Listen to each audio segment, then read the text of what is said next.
दोस्तों 13वीं शताब्दी पूरे विश्व के लिए एक आपदा के समान थी, जहां एक ओर मिस्र, अफ्रीका और यूरोप जैसे देश खतरनाक राजाओं के आक्रामक स्वभाव से जूझ रहे थे। उसी समय भारत के भी हाल कुछ ठीक नहीं थे। उस समय भारत में भी एक ऐसा वंश आ चुका था जिसने अपने शासन से समस्त भारतवासियों की कमर तोड़ दी थी। दोस्तों हम बात कर रहे हैं तुगलक वंश के सुल्तान मोहम्मद बिन तुगलक की। दोस्तों क्या हिंदू क्या मुस्लिम, मोहम्मद बिन तुगलक ऐसा सनकी शासक था कि उसने भारत के इतिहास में सबसे ज्यादा लोगों को एक रात में मरवा दिया था। कुछ लोग कहते थे कि वो नपुंसक था, लेकिन उसके हरम में हजारों लड़कियां थीं। तुगलक के नित्य कर्म को रोकने के लिए रोम और इटली से लड़कियां मंगवाई गई थी, लेकिन लड़कियों से ज्यादा उसे लड़कों में दिलचस्पी थी। इतिहासकारों के मुताबिक जो भी लड़का उसे पसंद आ जाता था, उस लड़के को एक रात के बदले वो इतनी दौलत दे देता था कि लड़का उतनी दौलत अपने पूरे जीवन में कमा ना पाए। दोस्तों सबसे पहले आपको बता दें कि तुगलक वंश मध्यकालीन भारत में अपने पैर जमाने में काफी सक्षम रहा था। उसका सबसे बड़ा कारण था तुगलकों के पास राक्षसों जैसे सुल्तानों का होना, जो ना तो किसी पर दया रखते थे और ना ही किसी से प्यार करते थे। तुर्की से भगाए जाने के बाद इन्होंने भारत में शरण ली, क्योंकि भारत शुरू से ही दयावान रहा है। हम भारत के लोग तो ऐसे हैं कि चाहे भले ही खुद के घर में खाने को ना हो, लेकिन हम दूसरों को पहले देखते हैं। ऐसे ही कुछ हमने इन तुगलकों के साथ भी किया। इन्हें भारत में घुसने की इजाजत दी, लेकिन इन्होंने भारत को अंदर से ही अंदर खाना शुरू कर दिया। ये बात है 1290 की, जब भारत की धरती पर एक गद्दार पैदा हुआ जिसका नाम रखा गया मोहम्मद बिन तुगलक। मोहम्मद के पिता गयासुद्दीन तुगलक उस समय भारत में ही दिल्ली के सम्राट थे। मोहम्मद बिन तुगलक को जॉन खां या उलूग खां के नाम से भी जानते हैं। बचपन से ही दिल्ली के तख्त पर राज करने के सपने देखने वाला मोहम्मद बिन तुगलक हर दिन कोई ना कोई ऐसी बहादुरी का और जोखिम भरा काम करता था जिसे देखकर सबकी आंखें खुली की खुली रह जाती थीं। लेकिन गयासुद्दीन को पता था कि जिस दिन इसे सुल्तान बना दिया, उस दिन पता नहीं क्या ही होगा। इसलिए मोहम्मद बिन तुगलक के लिए गयासुद्दीन ने बाहर के देशों से कई लड़कियां बुला रखी थीं, जो कि उसका ध्यान भटकाती रहती थीं। लेकिन कभी कभी मोहम्मद बिन तुगलक सनक जाता था और अपने बाप के खिलाफ बगावत कर देता था। उसके इस तरह के व्यवहार से जनता उसे पागल समझने लगी थी। गयासुद्दीन चाहता भी यही था कि लोगों का ध्यान मोहम्मद बिन तुगलक के बर्ताव पर ही रहे और अंदर ही अंदर गयासुद्दीन अपनी काली मंसूबों को अंजाम देता रहे। दरअसल गयासुद्दीन पूरे भारत को तुर्की बनाना चाहता था। उसके कार्यकाल के समय मंगोलों ने भारत पर 29 बार आक्रमण किया, लेकिन एक बार भी मंगोल जीत नहीं पाए। गयासुद्दीन की इच्छा थी कि भारत में जनता मुस्लिम हो और भारत भी तुर्कियों का एक अलग देश बन जाए। लेकिन कहते हैं कि अगर सिर्फ इंसान के चाहने से सब होने लगे तो भगवान को कौन याद करेगा।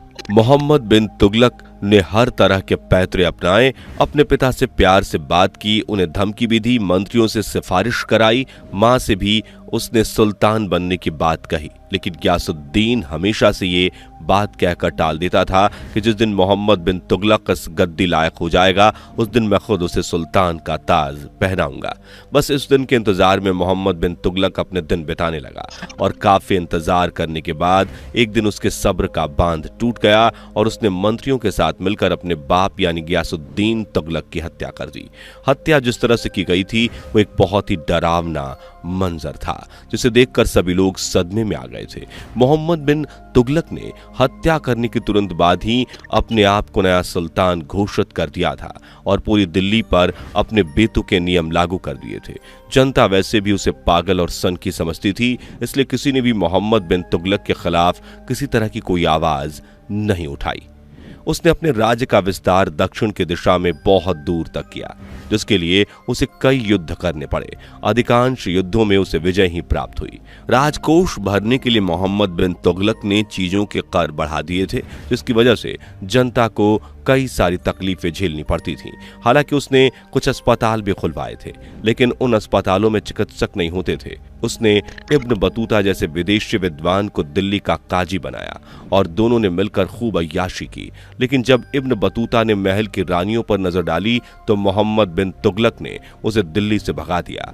हर तरफ अपनी मनमानी करने वाला और जनता पर अपना फैसला थोपने वाला मोहम्मद बिन तुगलक राज्य का विस्तार तो कर रहा था, लेकिन वो अपने राज्य को हमेशा के लिए स्थापित करना चाहता था, जिसके लिए उसने दिल्ली से देवगिरी को 1327 में विस्थापित कर दिया और देवगिरी का नाम बदलकर दौलताबाद कर दिया। उसने ऐसा तो कर दिया, लेकिन जनता ने इस बात को कबूल नहीं किया और जहां है वहीं रहने का प्रण लिया। उसने राज्य कर्मचारियों के साथ साथ दिल्ली के नागरिकों को भी वहां जाने के लिए विवश किया। उसका विचार था कि देवगिरी में बड़े बड़े सरकारी कर्मचारियों के बसने से वो स्थान इस्लामी सभ्यता का केंद्र बन जाएगा। इससे दक्षिण पर नियंत्रण रखने में सफलता मिलेगी, लेकिन इस पर अपार धन व्यर्थ करने के बाद भी उसकी योजना सफल नहीं हुई और 8 वर्ष बाद उसे अपनी ये भूल सुधारनी पड़ी। लेकिन इस पागलपन के चक्कर में उसने ना जाने कितने लोगों का खून बहाया और ना जाने कितने ही लोगों को जिंदा जलवा दिया। इतिहासकार बताते हैं कि मोहम्मद बिन तुगलक चाहता था कि भारत पर अब उसका और उसके उत्तराधिकारियों का ही अधिकार रहे, जिसके लिए उसने कई षड्यंत्र भी रचे। जैसे कि उसने अपनी बड़ी सेना बनाने के बाद राजपूत हिंदुओं की लड़कियों और बहनों से शादी की।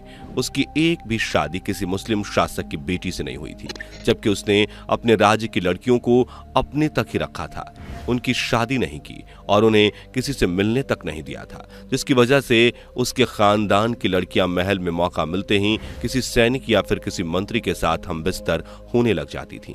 कभी कभी तो उन्होंने खुद को बीमार बताकर अपने कक्ष में चिकित्सकों को बुलाया और उन बूढ़े चिकित्सकों के साथ अय्याशी की। लेकिन एक बार उसने अपनी एक लड़की को एक सैनिक के साथ रंगे हाथों पकड़ लिया था।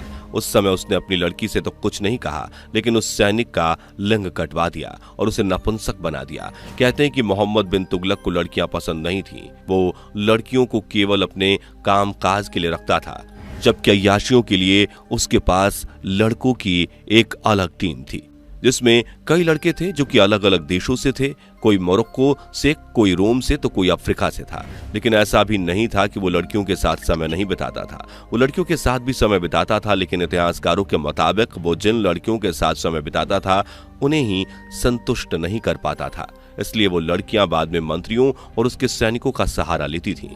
असल में इन लड़कियों को लाने ले जाने का काम मंत्रियों का ही होता था और मंत्री इतने चालाक थे कि मौका पाते ही वो अपना काम कर देते थे। कुछ मंत्रियों के बारे में मोहम्मद बिन तुगलक को पता भी चल गया था, लेकिन मंत्रियों को उसने कुछ नहीं कहा था, क्योंकि ये मंत्री ही उसे राज्य विस्तार करने की नई नई योजना बताते थे।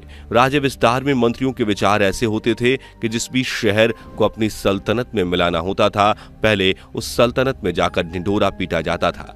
उन्हें बताया जाता था कि अब इस शहर या सल्तनत का मालिक कोई और है और इस सल्तनत में रहने के लिए तुम सबको मुसलमान बनना पड़ेगा, नहीं तो फिर अपने बीबी और बच्चों को छोड़कर मरने के लिए तैयार हो जाओ। ऐसा ही कुछ तब हुआ जब मोहम्मद बिन तुगलक ने कन्नौज को जीता था। पूरे कन्नौज के हिंदुओं को उसने धर्म परिवर्तन के लिए कहा था, लेकिन कोई तैयार नहीं हुआ, जिसके बाद उसके आदेश पर पूरे कन्नौज में कत्लेआम मचा दिया गया। न जाने कितनी ही लड़कियों को अपनी हवस का शिकार बनाकर उसके मंत्रियों ने उन लड़कियों को बाहर देशों में बेच दिया।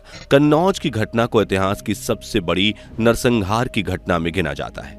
आपको शायद पता नहीं होगा कि 13वीं शताब्दी से 14वीं शताब्दी तक भारत की लड़कियों को बाहर के देशों में हीरे के भाव में खरीदते थे, इसलिए अधिकतर तुर्किश और तुगलक भारत से ही लड़कियों को बाहर ले जाते थे। मोहम्मद बिन तुगलक ने दिल्ली का माहौल ये कर दिया था कि अब हर इंसान जीने से ज्यादा मरने के बारे में सोचने लगा था। आम जनता उसको पत्र लिखती थी और उन पत्रों में गालियां लिखी होती थी, जिसकी वजह से उसने दिल्ली में कई बार कत्लेआम मचाया था। एक बार तो उसने ऐसा कत्लेआम मचाया कि लाशें बीच सड़क पर कई दिनों तक पड़ी रही थीं और उन्हें चील कौवे नोच नोच कर खा रहे थे। अब लोगों के अंदर से मोहम्मद बिन तुगलक का खौफ खत्म हो चुका था, जिसकी वजह से लोगों ने विद्रोह कर दिया था और भीड़ इस कदर पागल हो चुकी थी कि भीड़ से बचना मुश्किल था, जिसकी वजह से मोहम्मद बिन तुगलक अपने मंत्रियों के साथ मौजूदा पाकिस्तानी शहर थाटा चला गया था। उसके अंदर भीड़ का इतना ज्यादा डर बैठ गया था कि वो बीमार पड़ गया था और इसी बीमारी के चलते 20 मार्च 1351 में उसकी मृत्यु हो गई। कहते हैं कि मृत्यु के समय उसे ऐसा लगता था जैसे उसे कोई मारने के लिए दौड़ रहा हो, इसलिए वो अपने अंतिम समय में जोर जोर से चिल्लाता था और इधर उधर भागता था। उसकी हालत कुत्तों जैसी हो गई थी। अपने 26 साल के शासन में उसने बहुत गदर मचाया था। उसके ही दरबार के एक कवि अब्दुल कादिर ने उसकी मृत्यु के बाद लिखा था कि जनता को एक आह्वान से आजादी मिल गई है। उसे आज भी उसके जटिल व्यक्तित्व और इतिहास में सनक भरी योजनाओं और क्रूर कृत्यों के लिए जाना जाता है। तो दोस्तों, यह है मोहम्मद बिन तुगलक की क्रूरता भरी कहानी। आपके इसके बारे में क्या राय है, नीचे कमेंट करके जरूर बताएं। जाने से पहले वीडियो को लाइक शेयर जरूर करें और ऐसे ही और वीडियोस के लिए इस चैनल को सब्सक्राइब करके बेल नोटिफिकेशन को भी जरूर ऑन कर लें।